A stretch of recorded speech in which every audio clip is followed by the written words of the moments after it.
afternoon, everybody. Welcome to our webinar on a career in wealth management. Yep. And today we have the honor of having Mr. Larry Miller here with us. And Larry, why don't you introduce yourself and just tell us a little bit about yourself. Absolutely. And this is not an interview. No. So I worked on Wall Street for since about 2005. Worked at various firms in a few different capacities, primarily wealth management at Merrill Lynch and at First Republic. I have an undergraduate degree from Villanova University in philosophy and English, and I have a master's degree from the London School of Economics in economics and philosophy. Economics and philosophy. Yeah. We should discuss that a little bit. Super deep. And particularly how that helped you with your wealth management career. I don't know if that's the reason that brought you to a wealth management career. No, well, it's related. Philosophy and economics focuses a lot on political theories and markets fluctuations and sort of in the root of it, like human behavior. Yeah, behavior and what their incentives are. Mm. And has a lot to do with wealth management. Right. True. Yeah. In that you're a big part of your job. So people think that wealth management is like you're just sitting in front of like 16 screens, like trading all day. It's super not what that job is at all. So far from true, right? Right. But this is a good segue into what we want to talk about first. Right. Talking about wealth management, even the industry people sometimes have a hard time really defining what that is. Very much agree. Yeah. Where it sits. So some people, the students we coach, some people will say, I want to because you can work at a CPA firm. You're a wealth manager, right? Okay. Because I have a CPA. I want to be in a CPA firm doing wealth management. And some people will say, well, that's exactly the reason why I don't want to, because I'm not an accountant. Yeah. And I'd rather be like what you just said. I'd rather be in front of 16 computers trading all day, right, managing a portfolio, right? But all these are part of the wealth management world. Right. So maybe let me show you, everyone here on the screen, and we borrowed this from an external source. We just thought something like this. It's probably taking too much time for us to really recreate from our own. Why not use what someone that has already put that together in a neat way? And I think we can just use this to kind of maybe help people understand where wealth management sits in the banking world and what are the areas that you potentially might be doing. Right? Sure. So banks in general treat this somewhat differently, but if you think of a traditional universal bank like a Citi or a Merrill or a UBS, they basically get broken down into the institutional side and the retail side. Wealth management kind of sits in between the two because you are catering to people, family offices, and institutions. And if you think of it from a retail and institutional side, that covers both. There are different roles, right? So this focuses on the so there's financial planning, which is, hey, you're 50, you want to retire when you're 64. How do we get you there? Right? Based off of how much money you have now, what your cash flow is, what your expenses are, what your goals are in retirement. Right? Investment management is are you risk adverse or are you hey, I have this pot of money over here and I'm good with this. So like put this in something that's going to be super volatile, but maybe be a big win. Tax planning, has to do with when tax planning and estate planning are interrelated. Right. Tax planning is very simply, maybe your income gets chunky from year to year because of how you're getting paid, or you're about to go into estate planning, you're about to inherit a bunch of money. How do we minimize the taxes on that so that it maximizes the amount of money for your family? Right. Small business planning oftentimes has to do with people, because small businesses they're literally, it could oftentimes be family planning. Right. And there can be smart ways to transition ownership or transition how people are being paid to maximize your retention of wealth. And then risk management kind of goes back to what I was talking about before in terms of what's your risk appetite? How much income do you need? How much money do you need saved away versus how much to invest? Things like that. So that really means in the wealth management world, and the reason why it's it's a pretty big industry, right? Sure. It can be anywhere from an investment bank to a private wealth management office to a CPA office, right? It's concerned in tax, estate planning side. Right. And people can be doing very, very different things. You could be a risk manager for a portfolio management team, right? And you're looking at allocation and risk, to quantitative and qualitative risk, or you could be someone selling products, right? Insurance products or different retirement accounts, right? All of these are legitimately in wealth management. So my question was, how did you know, or when did you know that this is the career for you, and how did you get into it? Sure. So what I always tell mentees of mine is Wall Street is insanely competitive. So instead of trying to figure out the job that you should do, figure out what you're good at and figure out what you're not good at or what you don't want to do. Right. Literally take a white piece of paper, put a line down the middle, left side, 5 things that I'm very good at, right side, 5 things that I don't want or I'm not good at. And then that starts to look like a job, right? So for me, I knew that I was a sociable person. I knew I was good with people. I knew I was good at networking. And so that to me was somebody who was like kind of on the sales side, the asset gathering kind of person.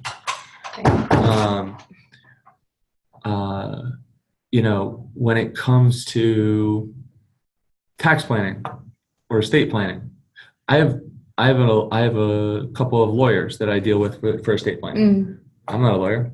I have philosophy degrees, but I'm not a lawyer. When it comes to getting 401k plans, I have a specialist who does that. It's all he does. So it's a lot of teamwork that serves clients. Yeah, I mean, it's a cliche, but the scenario of, you're sort of the quarterback and like you have a whole team in front of you and you just got to figure out who to get the ball to. That's very apt in this example, right? At least for me. But there are guys who do risk management all day long. Right. There are desks of traders who, I sit down with a client and I say, all right, what's your risk tolerance? And that's a fancy way of saying, like, if you lost $1 tomorrow, like, how upset would you be with me? Right. Right. And then I go and I know the suite of products that exist at my firm, and I go, okay, that's this desk. Right. And then that desk takes care of it. And then I review what that desk did with my client on a quarterly basis. Right. And I talk to the desk and I understand what they're doing and why they succeeded or failed at what they were trying to accomplish. And then I relay that message. So, that's my one role, but I mean, there are so many roles that go on in the process. Right. So maybe we should give people a little bit of background of your role precisely, right, within Merrill and at First Republic, Sure. to very well-known wealth management organization. Sure. You're more on the account side, meaning acquiring new clients, right? Right. Yep, that's correct. Which can be a little bit of a brutal job. Not a job I would put on the left side of my paper. Yeah, I mean, that job is just, it's about a client acquisition, getting out there and just trying to figure out like what people need and then solving their problem. But I feel like this is your philosophy. And from my perspective, I feel like you're very effective, at least you convinced me more than one time, that because you truly, first of all, care about client needs. And second, there's something that the organization offers that meets the need. Right. And I feel like I could tell that's the passion that you have. Sure. Right? Absolutely. Yeah, it's about being genuine, and it's about really trying to help people. And if that financially benefits you, awesome. But I've literally, you and I talked about this before, like if I refer one of my clients to an estate planning lawyer, that doesn't benefit me. Like, I'm just doing the right thing. Okay.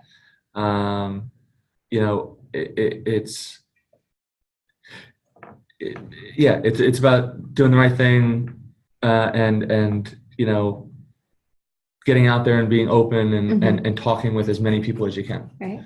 Which is a lot of rejection, but it's comes with some wins.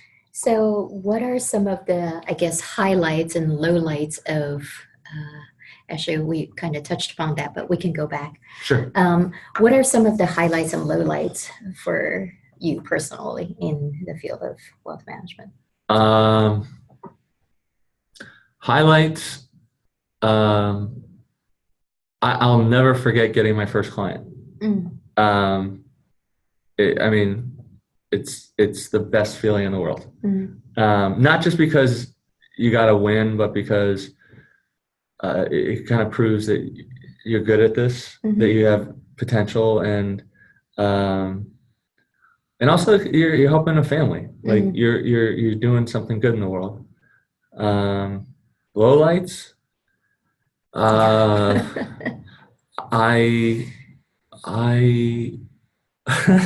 actually, one other highlight, I tracked down the CFO of a private equity firm for 3.5 years until he opened an account with me. Wow. And not because he didn't want to, but because he's the CFO of a private equity firm that's worth about $9 billion. And he was a little busy. A little bit. Yeah. Lowlights. I had a guy who I was like kind of a friend of a friend. Who's a partner at a very prominent law firm, approached me about opening some accounts. And I went to his house in Greenwich 3 or 4 times on the weekend, and he never opened an account. Okay. But hopefully the trip was worth it. It's a lovely home. Great scenery. A weekend getaway, right? Right, exactly. Yeah. But switching gears a little bit, and I think we'll come back to the skill sets, right? Some of the things, you see the general industry trends going on right now with analytics, data, automation. Sometimes I feel like wealth management is a little bit on the sort of back end of these things, right? It hasn't quite caught up, from just how I feel. Then correct me if I'm wrong. Only until in recent years, I start hearing about more of the sort of data-driven approach, i.e. the Bettermans and et cetera, right? Sure. They're more of a data-driven Yep. wealth management firm. But everywhere else seems like the traditional human still is prevalent compared to machines and data, right? I would sort of agree. So I would agree that banks are putting significant resources into risk management and audit. Mm-hmm. I would also say that not just banks, but it's weird to say, like I live just south of Columbus Circle. Mm-hmm. There's like a McDonald's and a Taco Bell that I have to like run by when I go to run some Central Park.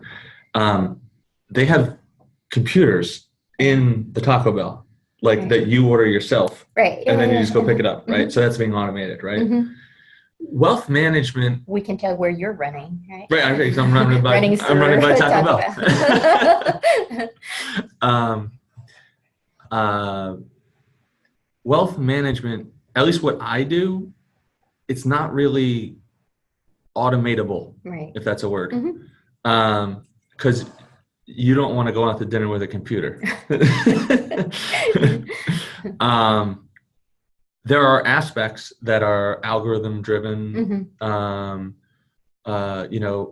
Lower, people are very cost conscious, right? So 1% versus 30 basis points, mm-hmm. That's a big difference over time. Yeah. So you got to figure out what are you paying for that 70 basis points difference. Right. Yeah. Especially if the advice is along the same line where you don't see huge difference in terms of value. Right? Yeah, exactly. So yes, there are aspects of banking certainly that are getting automated. Also, there's a need for humans, and that's dramatically changing. Mm-hmm. And just in terms of offering an investment advice, that's reducing as a trend?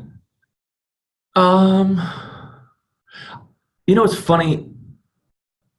Different people get their clients different ways. Mm-hmm. So there's a saying in wealth management, at least in the FA world, the financial advisor world, your clients start to look like you.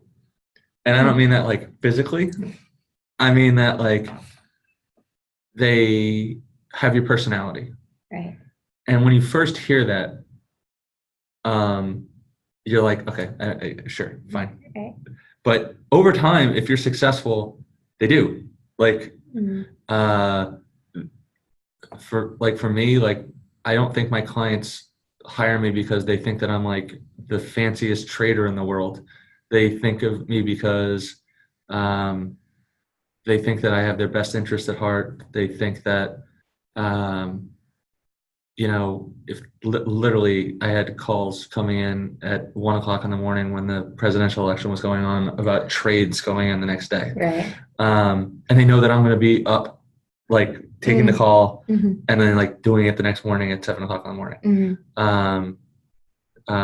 But it's just the responsiveness. It's other people, they pick their financial advisor because they take them to fancy restaurants. Some people pick their financial advisor because they think they're a super great trader. So it depends on why people gravitate to you. Right. That's the philosophy side that's probably paying off. Right. Yeah. So going back to the skill set, right? Mm-hmm. If you look at what you do, maybe we'll talk about a few different type of roles. Sure. For what you do, the communication side and knowledge of products, right? And the proactive nature, problem solving, integrity, all of these are very relevant to your field, i.e. in client acquisition, service, right? But if you're in the portfolio management side, that'll probably require a very different set of skill set. Right? Yes. It's probably the quantitative skills, the analytical, right? Mm-hmm. From what we just discussed, probably data, that's also going to be a very key part if you want to do this type of job. Right. Yeah. So portfolio manager is very different from being a financial advisor. I mean, there are some financial advisors that effectively act as portfolio managers, but the difference is financial advisors are all about servicing their clients and client acquisition. And they do it in a variety of different ways, but that's their two primary jobs. A portfolio manager is literally managing a portfolio. Right. So they're probably not very good with they may not have the social skills, right? But they're probably quants, studying analytics. And probably another different thing is you see this as Heather's portfolio, and that's someone else's portfolio. Yet when I look at it, it's a combination of portfolios, right? And as a portfolio manager? Yeah, exactly. Rather than individual. I mean, there's individual constraints that you put on the portfolio, right? Requirements and constraints, but you also look at your total portfolio as a whole in terms of the risk rewards as well. Right? Yes. A portfolio manager in reality is really just a risk manager. Because while Heather may own A and Larry owns B and Matt owns C, A, B, and C are sitting in the whole portfolio. And the portfolio manager is constantly analyzing what he owns vis-a-vis the market and what his views are on what's going to happen in the market. Right. When I sit down with my clients, I sit down and I talk to Heather about how her performance is. But what we're really talking about is what her subsect of the portfolio manager's portfolio is for Heather. Do portfolio managers, especially when it comes to individual clients, do it through sort of computer program these days, or is still more of a human element in there? So it depends. So some portfolio managers have, they basically come up with a theory and they say, okay, all companies in the S&P 500 that are AAA rated, yield a dividend, and have been positive for 4 straight quarters will be in this portfolio, irrespective of who those participants are. Right. Okay. Yeah. And so they just literally trade in and out of what those criteria are. Got it. There are other portfolios that the guy's a stock picker. And he goes, yep, these are the guys I like. This is my track. You have to have a track record of a particular amount of years and say, hey, this is my track record. This is why I'm good at this. So invest with me, right? That's sort of more like a hedge fund style type of thing. Got it. And then there are other people who focus on sort of like low cost ways that over time, they're going to make you money. Right. Because how much appreciation you can get in a portfolio is diminished by how much the expense is, which sounds obvious, but over time that could be dramatically different. So there's various ways that people go about it. Yeah. And just going back to skills, even if you're someone with a law degree, or I can't think of anything else off the top of my head now, wealth management can also be a potential career track for you, right? Absolutely. Legal, like tax planning, and those are a huge part of the wealth management world. Yeah, I mean, the people who are successful, especially in what my part of wealth management, are people who have networks. So you could be a doctor and pass your federal licenses, and then call your doctor buddies and say, hey, like, would you mind opening an account with me? It doesn't really matter your background. It matters more your network. Got it. Obviously, if you do something more like risk management, having a mathematics degree is helpful. Estate planning, having a law degree would be helpful. Law, yeah. Right. So it depends on what aspect you're going into it. But if you're going into a sales role, you can have the fanciest degrees in the world, but if you don't know a soul, you're in a lot of trouble. Right. So now, general advice for people, right? Thinking about this, and I know this is a very generic kind of question, but if you're in school and exploring different career options and also thinking of wealth management, what are some of your top advice? So you and I have kind of talked about this in the past. I think when you're in college, at least when I was in college, I heard investment banking, wealth management, like, corporate attorney. And I was like, that sounds nice. Like, right. Let's go for one of those. And you don't really know what that is. You don't really even know what it is if you got the job. Right. Like on day one, the job that you get is not the job that you think you got. Right. It's similar, but like within a couple of weeks, you're like, oh, okay, that's different than I thought it was going to be. Right. So the advice that I tend to give people is, like we were talking about before, take a piece of paper, left side, right side, write down what you're good at, write down what you 5 things you think you're not good at or don't want to do, and then that starts to look like a job. So if you say things I don't want to do, I don't want to travel, and I don't want to work late hours. Well, don't be a consultant. Right. Probably don't be an investment banker either. Right. Right. Things I'm good at. I'm good at math. I really like Excel. You should be in risk management, right? Because they also don't travel and don't have to work extreme hours. Or you can just build models for, behind the scene for a lot of totally jobs. Right? Yeah. If the right side of your page is, I hate having to, deal with people 24 hours a day. Don't be a salesperson, right? It sounds obvious, but like wealth management, investment banking, corporate attorney, whatever, those are just, there's so much within that that you don't even know what you're getting into by going through these like large concepts. Right. So start with you, start with what you're good at, because the world's insanely competitive. So if you don't figure out what you're good at first to then pursue a career, you're just going down the wrong path. Right, exactly.